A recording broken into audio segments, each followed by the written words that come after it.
अच्छा, हमारा इस दफ़ा का टॉपिक है, क्या कहते हैं, शॉर्टेस्ट पाथ।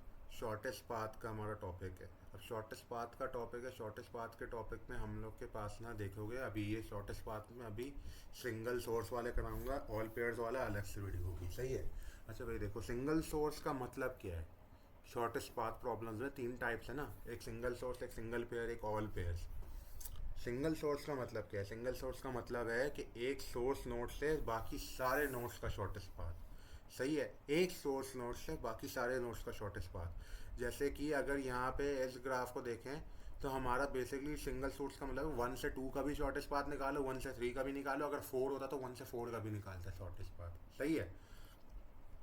फिर आता है हमारा दूसरा कि सिंगल पेयर। सिंगल पेयर होता है कि तुमने जैसे यहाँ इस ग्राफ में ना 1 से 2 1 से 3 सबका निकाल लिया, तुम क्या करो 1 से 2 स्पेसिफिकली। सिंगल पेयर का मतलब दो वर्टिस के बीच का शॉर्टेस्ट डिस्टेंस पाथ ये निकालो। ये एक हो गया, सही है। फिर आता है तुम्हारा ऑल पेयर्स। ऑल पेयर्स का मतलब है कि तुम्हारा ना सारे पेयर्स का बाकी सारे पेयर्स के साथ शॉर्टेस्ट पाथ निकालना। मतलब कि 1 से 2 1 से 3 का शॉर्टेस्ट पाथ निकालो, फिर 2 से 1 2 से 3 का निकालो, फिर 3 से 1 3 से 2 का निकालो। सही है, ये ऑल पेयर्स वाली बात हो जाती। अच्छा, सिंगल सोर्स एल्गोरिदम में ना हम लोग दो एल्गोरिदम है हमारे, वो है डाइक्स्ट्रा और बेलमन फोर्ड। अच्छा, बेलमन फोर्ड जो है डायनामिक प्रोग्रामिंग एल्गोरिदम है, डाइक्स्ट्रा ग्रीडी एल्गोरिदम है। अच्छा, बेलमन फोर्ड की एक प्रो ये है कि बेलमन फोर्ड ना नेगेटिव वेट्स के साथ भी काम कर लेगा, जहाँ के डाइक्स्ट्रा नेगेटिव वेट्स हैंडल नहीं कर सकता क्योंकि उसका ग्रीडी प्रॉपर्टी ब्रेक हो जाती है, सही है। ग्रीडी प्रॉपर्टी को ऐसे देखा जा सकता है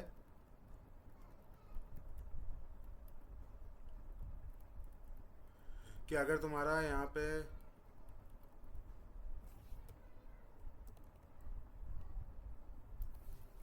ग्रीडी प्रॉपर्टी को ऐसे देखा जा सकता है, देखो डाइस्ट्रा जो है ना ग्रीडी प्रॉपर्टी पे काम करता है, और वो इस तरीके से काम करता है, वो कहता है अगर मुझे बी का एक, अभी जैसे मुझे ना यहाँ पे दो पाथ मिले हुए हैं,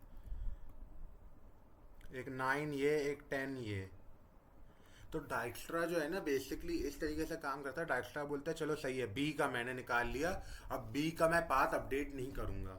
और ये इसके लिए ग्रेडी प्रॉपर्टी है, और वो प्रॉपर्टी क्या है कि यार कि ऐसा नहीं हो सकता कि मैं अगर ए से सी जाऊं ना और फिर सी से डी जाऊं, तो ऐसा नहीं हो सकता कि अचानक से ना 10 ए से सी जाने से सी से डी जाने से अचानक से कॉस्ट कम हो गई, ये नहीं हो सकता। बेसिकली वो इस काम पे चलता है कि यार अगर नेगेटिव वेट्स ही नहीं है ना, तो अगर मैंने ए से बी का शॉर्टेस्ट पाथ निकाल लिया, अगर मैं ए से सी चला जाऊँ, मैं सी से बी भी जाऊँगा ना, तो मेरा कम नहीं होने वाला, क्योंकि या तो एट मिनिमम क्या होगा, वेट एट मिनिमम ज़ीरो होगा, या तो उतना ही रहेगा या कम हो जाए या वो ज़्यादा हो जाएगा, कम नहीं होगा। लेकिन तो डाइक्स्ट्रा इस प्रिंसिपल पे काम करता है।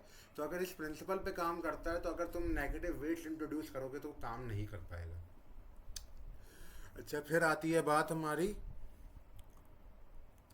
Bellman Ford. बेलमन फोर्ड जो है ना नेगेटिव वेट्स के साथ भी काम कर सकता है, सही है। बेलमन फोर्ड नेगेटिव वेट्स के साथ भी काम करता है, तो इसका मतलब तुम्हारे यहाँ पे नेगेटिव वेट्स हो सकते हैं, वो काम कर लेगा। लेकिन बेलमन फोर्ड जो है नेगेटिव साइकिल्स के साथ काम नहीं कर सकता। नेगेटिव साइकिल से मतलब क्या है? नेगेटिव साइकिल से मतलब ये है कि ये समझो तुम्हारे पाथ बन गए, सही है, ये एक साइकिल बन गया। ये ऐसा नहीं बनाना चाहिए, ऐसे बना देते हैं।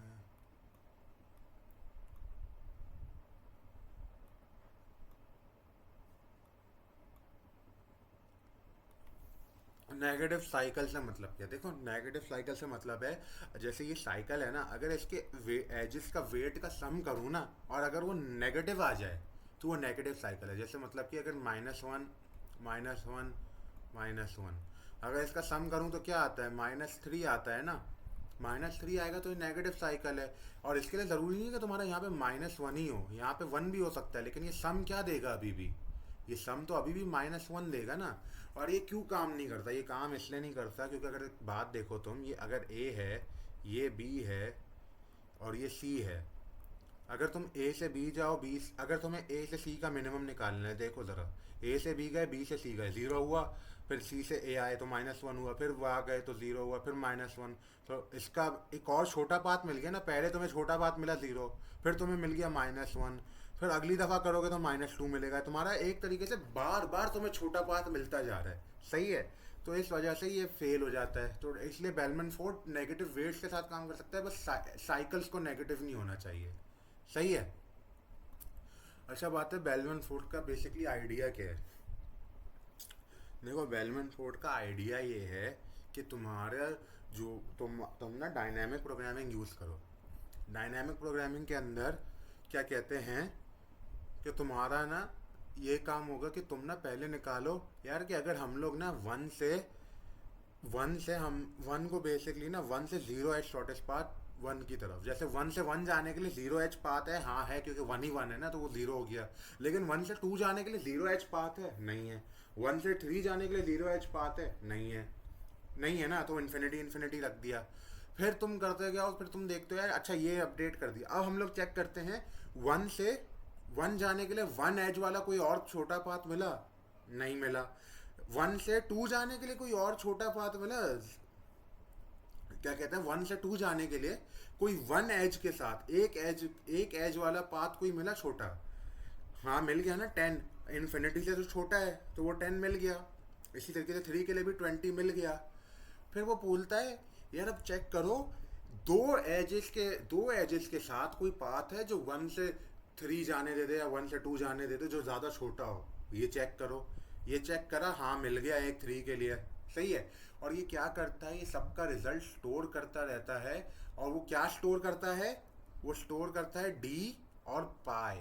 डी और पाई क्या है, डी और पाई ये हैं, डी तुम्हारा स्टोर करता है वेट, तुम्हारा डी स्टोर करता है टोटल कॉस्ट जो मिनिमम पाथ की अब तक ए से बी, ए से कोई भी वर्टेक्स, स्टार्टिंग वर्टेक्स से लेके एक वर्टेक्स तक का शॉर्टेस्ट पाथ का कॉस्ट जो है वो डी स्टोर करता है। और पाई जो है स्टोर करता है उस वर्टेक्स का प्रीडिसेसर नोड, जो टारगेट वर्टेक्स है उसका प्रीडिसेसर नोड, मतलब उससे पहले कौन सा नोड आता है, जिस नोड से डायरेक्ट आया है वो, सही है, वो स्टोर करता है, सही है। तो ये उनका स्टोरेज है। तो ये इनिशियलाइजेशन करी। अब यहाँ पे नीचे अगर आए तो नीचे आके देख भी सकते हैं कि हमारी इनिशियलाइजेशन ऐसे हो गई, सही है, सही है, ये करा हमने।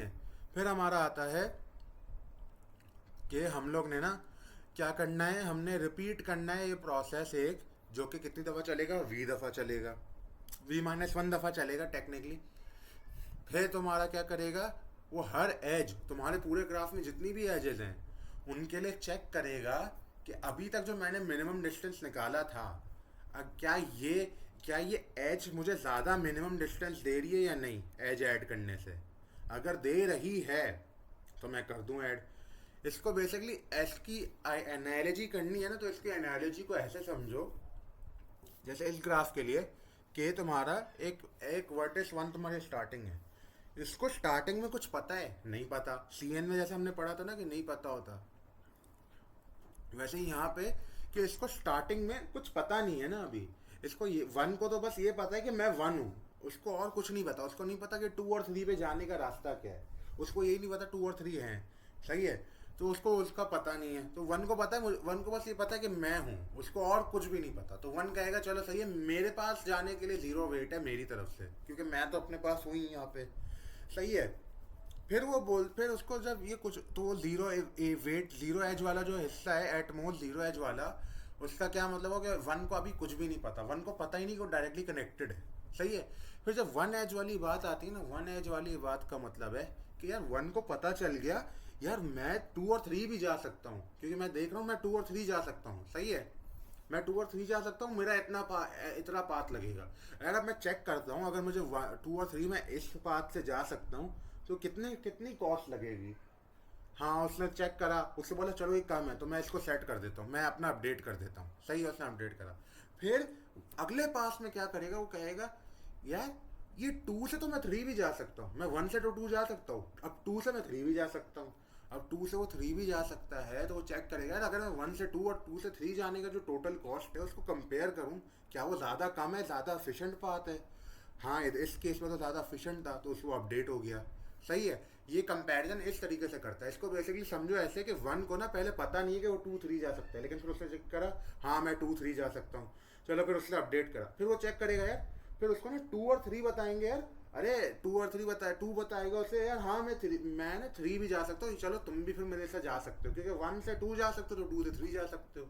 तो इस तरीके से उसको बेसिकली गेन हो रही है नॉलेज, उसको बार बार पता चल रही है। सही है। तो ये बेसिकली इस फॉर लूप का मकसद ही यही है कि वो बार बार देखते हो बता रहा है कि किस तरीके से करना है। सही है।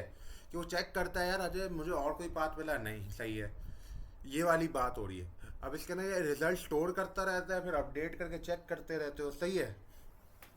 अच्छा इसकी टाइम कम्प्लेक्सिटी पहले देख लेते हैं। इसकी टाइम कम्प्लेक्सिटी सिंपल है। ये रिपीट वाला लूप कितनी दफ़ा चलता है? ये रिपीट वाला लूप चलता है v-1 दफ़ा, तो ओ ऑफ वी। फिर ये फॉर ईच एज वाला लूप कितनी दफ़ा चलता है हर आइट्रेशन में? ये तो ई दफ़ा चलेगा ना, क्योंकि हर एज को देख रहे हो, तो ओ ऑफ ई, और हर आइट्रेशन में ई दफ़ा चल रहा है, तो V times E. V times E है इसकी टाइम कम्प्लेक्सिटी, तो O of V times E हो गया। फिर लेकिन ये इन्होंने कहा है ओ ऑफ वी क्यूब के बराबर। ये इसलिए कहा है कि अगर सबसे वर्स्ट केस सिनारियो क्या होगा, एक डेंस ग्राफ तुम लोग को आना चाहिए, कि वो ग्राफ जिसकी हर नोड बाकी सारी नोड से कनेक्टेड डायरेक्टली हो। सही है। तो वो डेंस ग्राफ में जो नंबर ऑफ एजेस है ना वो अप्रोक्सीमेटली वी स्क्वायर के बराबर होती है। तो इस वजह से ई जो है उसको वी स्क्वायर कह दो, तो V times V square V cube ये हो जाती है। अच्छा अब बात आती है तुम्हारी अगला एक एग्जाम्पल ड्राई रन की, असल ड्राई रन। ये तो एम बस दिखाने की एग्जाम्पल है कि ड्राई रन ऐसे करना है। अब यहाँ पे ड्राई रन देखो, पहले वन को कुछ भी नहीं पता, वन को बस पता है कि मेरे पास, मैं अपने पास जाऊंगा मुझे 0 टाइम लगेगा। सही है।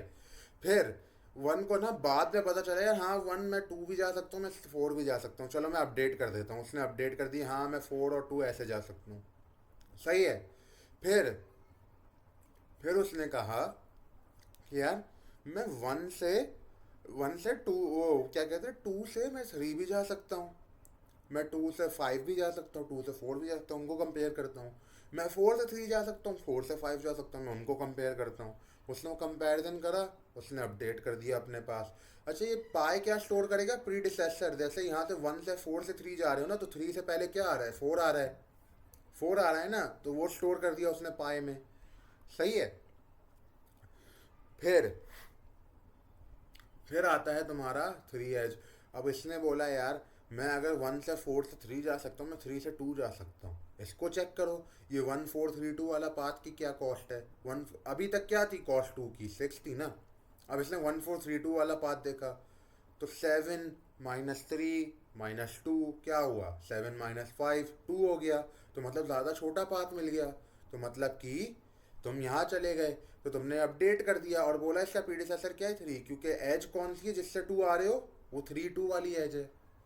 सही है। वो 3 2 वाली एज है। और यही तरीके से बस करते रहोगे रिपीट ये पूरा प्रोसेस, जब तक तुम्हारा एंड में ये बन जाए। और जब ये एंड में बनेगा ना, तो तुम बस इसको यूज़ करते हुए शॉर्टेस्ट पाथ बता दोगे कैसे। तुम्हें जैसा अगर जानना है 1 से 2 का शॉर्टेस्ट पाथ, 1 से 2 का शॉर्टेस्ट पाथ कैसे देखोगे, तुम यहाँ पे जाओगे, 2 का पाए क्या है, 3, तो तुमने 2 लिखा, फिर तुमने यहाँ पे 3 लिख दिया। फिर तुमने 3 पे गए, 3 पे देखा क्या है, 3 का पाए क्या है, 4, फिर 3 के पहले तुमने 2 लिखा था पहले, फिर 3 लिखा है यहाँ पे, फिर 4 लिख दिया यहाँ पे। अब फिर 4 पे गए, 4 का पाए देखोगे 1, तो 1 चले गए। ये काम कर दिया तुमने, तो तुम्हारा ये पाथ ऐसे आ जाएंगे। ये है बेलमन फोर्ड का बेसिकली तरीका। बेलमन फोर्ड आसान है, ऐसे ही करना है। अब आता है डाइक्स्ट्रा। डाइक्स्ट्रा जो है ज़्यादा एफिशिएंट देन बेलमन फोर्ड है। और किस रीज़न की वजह से एफिशिएंट है, उसको सोचना नहीं पड़ता कि नेगेटिव वेट्स हैं, तो बोलता है हाँ चलो मुझे इसका मिल गया ना, मुझे इसको देखना ही नहीं है इस वर्टेक्स को बाद में, तो इसको छोड़ दो। सही है। तो अब क्या होता है यहाँ पे बेसिकली काम इसका एल्गोरिथम ऐसे करता है, जैसे तुमने डिस्क्रीट में ड्राई रन करा था ना, वैसे ही ड्राई रन इसका भी होगा। वो ड्राई रन करते हैं, लेकिन इसका एल्गोरिदम यहाँ पे देखो, यहाँ पे एल्गोरिदम में क्या बोला है, फॉर ईच वी, ये तुम्हारा स्टार्टिंग कंडीशन है। डाइक्स्ट्रा 0 एज वाली बात करता है। फिर वो तुम्हारा इससे ना तुम्हारा वो निकालता जाता है, ये क्यू है बेसिकली, क्यू ये मिन हीप है। ये मिन हीप से निकालेगा वो वाला वर्टेज जिसकी मिनिमम एज है, क्योंकि वो निकाल के बोलेगा इस वर्टेज को बाद में देखना ही नहीं है ना, इससे ज़्यादा मिनिमम रास्ता मिल ही नहीं सकता, क्योंकि हम लोग नेगेटिव वेट से काम ही नहीं कर रहे, तो इससे रास्ता कम हो नहीं सकता, किसी और नोट से जाने से बस बढ़ ही सकता है या बराबर हो सकता है। सही है। तो उसने एक्सट्रैक्ट कर लिया हीप से, उसने फिर उसको डाल दिया कि हाँ मैंने विजिट कर लिया इसे। सही है। फिर वो कहता है for all edges, for all edges नहीं, for all U comma V pairs basically, all edges ही समझो। तुम निकालो कि यार इधर यू वी जाने के लिए, यू वी जाने का रास्ता सबसे छोटा और छोटा मिल गया, जो पुराना हमने निकाला था उससे ज़्यादा छोटा मिला या नहीं। अगर उससे ज़्यादा छोटा मिल गया तो अपडेट कर दो, अगर नहीं मिला तो मत अपडेट करो। अच्छा, तुम्हें लग रहा होगा कि ये बहुत सिमिलर है बेलमन फोर्ड की तरह, और ये है सिमिलर बेलमन फोर्ड की तरह, बस बात डिफरेंस जो आता है ना वो ये है कि इस लूप के अंदर ना तुम्हारी जब एज बोलता है ना कि ये चेक करो, तो ये सच्ची में हर दफ़ा हर एज देख रहा है। लेकिन तुम्हारा क्योंकि एल्गोरिदम जो ये है ना डाइक्स्ट्रा, डाइक्स्ट्रा जो है मिन हीप यूज़ करके ना तुम्हारी एक वर्टिस को निकाल देता है, मतलब उस वर्टिस को बाद में कंसिडर ही नहीं करना, उसका शॉर्टेस्ट पाथ मिल गया, अब हम उसको देखेंगे ही नहीं, हम उसके लिए नया पाथ ढूंढेंगे नहीं, तो वो उसको यूज़ ही नहीं करता डेस्टिनेशन पाथ के लिए। सही है, तो इस वजह से तुम्हारी एजेस कम होती जाती, इस वजह से डाइक्स्ट्रा ज़्यादा एफिशिएंट है। सही है, तो यहाँ पे जब गए, यहाँ पे उसने चेक करा, यहाँ पे चेक करने गया तो वो चेक करेगा, अगर है बेहतर तो अपडेट कर देगा। सही है, वैसे ही अपडेट करेगा। अब यहाँ पे इसके साथ एग्जांपल दी हुई है। अच्छा, इस पर बात बता दूँ, तुम लोग जब ड्राई रन करो ना, डिस्क्रीट जैसा ड्राई रन करना है, जैसे यहाँ पे मैंने करा था कि अपने बराबर में कॉमा करके ही लिख लेना कि तुम्हारा प्रीडिसेसर नोड क्या है। ये प्रीडिसेसर नोड वैसे ही जैसे बेलवन फोर्ड में प्रीडिसेसर था, यहाँ पे भी प्रीडिसेसर वैसे ही है। सही है, ताकि ड्राई रन करने में आसानी हो। तो यहाँ पे देखो, अभी ए को कुछ नहीं पता, ए ने देखा, अब ए को पता चल गया कि बी भी जा सकता है, सी भी जा सकता है, उसने यहाँ पे जीरो पिक कर लिया, जीरो को एस में, जीरो एस में डल गया। सही है, जीरो एस में डल गया, फिर बी और सी की वैल्यू आ गई। अब यहाँ पे देखो सी की सबसे कम है ना, तुम इनमें से सबसे छोटा उठाओ, सबसे छोटा उठाओ, क्योंकि एक्सट्रैक्ट मिन करना है। सी को सबसे छोटा करा, सी को सबसे छोटा कह के तुमने उसको डाल दिया एस में, अब सी को कंसिडर ही नहीं करोगे, सी को तुमने निकाल लिया छोटा पास सबसे। सही है, अब सी से अपडेट करोगे, सी से अपडेट करके लिखोगे सारी इन्फॉर्मेशन, अगर कोई और छोटा पाथ मिला है, और मिल गया एक छोटा पाथ, और मल्टीपल छोटे पाथ मिल गए, अब इनमें से सबसे छोटा उठाओगे, इनमें से सबसे छोटा ई है, ई उठाया तुमने, ई उठाया तो ये काम हुआ। अब मैं यहाँ पे असाइनमेंट का एक सवाल दिखा देता हूँ, ये है डाइक्स्ट्रा का, इस ग्राफ पे करना था। तो अगर इस ग्राफ पे करना था तो इस ग्राफ पे, अभी वैसे असाइनमेंट को वैसे ही देखना होगा, तो इधर आ जाए यहाँ पे। अब डाइक्स्ट्रा का यहाँ पे देखते हैं, डाइक्स्ट्रा का यहाँ पे देखो, इन्होंने बोला था सोर्स क्या लें, एस लें, एस को सोर्स लिया तो वो ज़ीरो लिखा, फिर हमने काट दिया नीचे और एस को इस वाले सेट में डाल दिया। सही है, फिर हम लोग ने देखा, अपडेट करा कि यहाँ पे 10 आ गया, 10 comma S, 10 comma S, S predecessor है टी का, वाई का प्रीडिसेसर एस यहाँ पे अभी तक। फिर तुमने देखा 10 और 5 में से छोटा क्या है, 5 है, तो यहाँ पे बोला चलो सही है, वाई को भी ऐड कर दो, वाई का यहाँ पे नीचे कट लगा दिया, क्यों, क्योंकि वाई का अब इससे छोटा पाथ मिल नहीं सकता। ये वाली बात, ये वाला काम कर दिया, ये तुमने कर दिया, तो अब क्या होगा कि वाई से तुमने, वाई से अपडेट करोगे बाकी सारे पाथ, वाई से अपडेट करे बाकी सारे पाथ, 8 कॉमा वाई हो गया, क्योंकि वाई एस से वाई जाओ, वाई से टी जाओ, तो 5 + 3 8 ज़्यादा छोटा पाथ है, ये अपडेट करा। और इसी तरीके से ये अपडेट होते रहेंगे एंड तक, तुम हमेशा सबसे छोटा वाला उठाना। यहाँ पे देखो 5 उठाया था, फिर यहाँ पे 8 14 और 7, इनमें से 7 सबसे छोटा है, इसको उठाया, फिर 8 यहाँ पे छोटा है 13 और 8 के बीच में, उसको उठाया। हर दफ़ा बस उठाओगे अपडेट करते जाओगे, उठाओ के अपडेट करते जाओगे। सही है, तुम बस देखोगे पाथ बेहतर हो रहे हैं या नहीं।